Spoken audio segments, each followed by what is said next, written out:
ప్రజలకు సురక్షిత మంచినీరు అందించేందుకు ప్రభుత్వం ఉమ్మడి తూర్పుగోదావరి జిల్లా కోస్తా తీరం వెంబడి సెంట్రల్ డెల్టా ప్రాంతానికి చెందిన గ్రామాల తాగునీటి అవసరాల కొరకు పై స్థాయి నుండి పైప్ లైన్ ద్వారా సరఫరా అయ్యే విధంగా జల్ జీవన్ మిషన్ ప్రతిపాదించిన 1.650 కోట్ల ప్రాజెక్టు నిర్మాణానికి సంబంధించి వాటర్ హెడ్ వర్క్ శుద్ధి ప్లాంట్ ఏర్పాటుకు ఆత్రేయపురం మండలం వసంతవాడ గ్రామంలో రెవెన్యూ అధికారులు ఎంపిక చేసిన 10 ఎకరాలు ఒక చోట మరొక చోట 9 ఎకరాల విస్తరణ గల ప్రదేశాలను డాక్టర్ బిఆర్ అంబేద్కర్ కోనసీమ జిల్లా కలెక్టర్ ఆర్ మహేష్ కుమార్ మంగళవారం పరిశీలించారు. ఈ సందర్భంగా ఆయన స్థానిక రెవెన్యూ అధికారుల ద్వారా రికార్డులు మ్యాప్ల ఆధారంగా 2 స్థలాల పూర్వపు ప్రస్తుత స్థితిగతులపై ఆరా తీశారు. ఈ కార్యక్రమంలో RDO P Srikar, RWS superintendent engineer CHNV Krishna Reddy,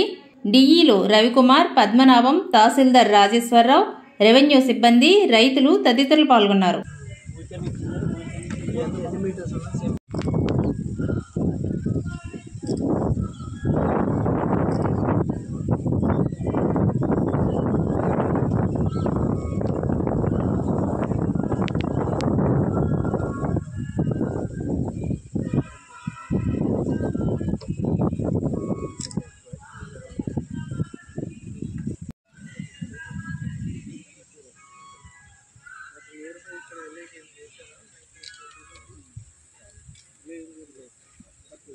అది 1 కిలోమీటర్కి మనకి 4 crores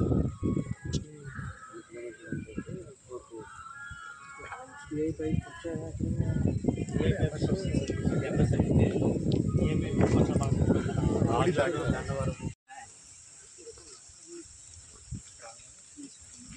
దగ్గర భోజనం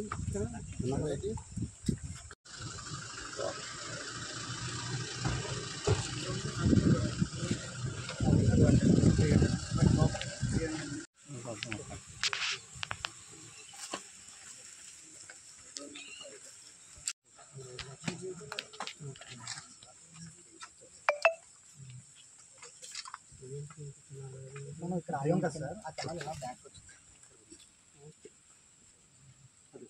ట్రైన్ కింద బోర్డు ఇలా ఇది ఎక్స్టెంట్ ఎంత ఇది 911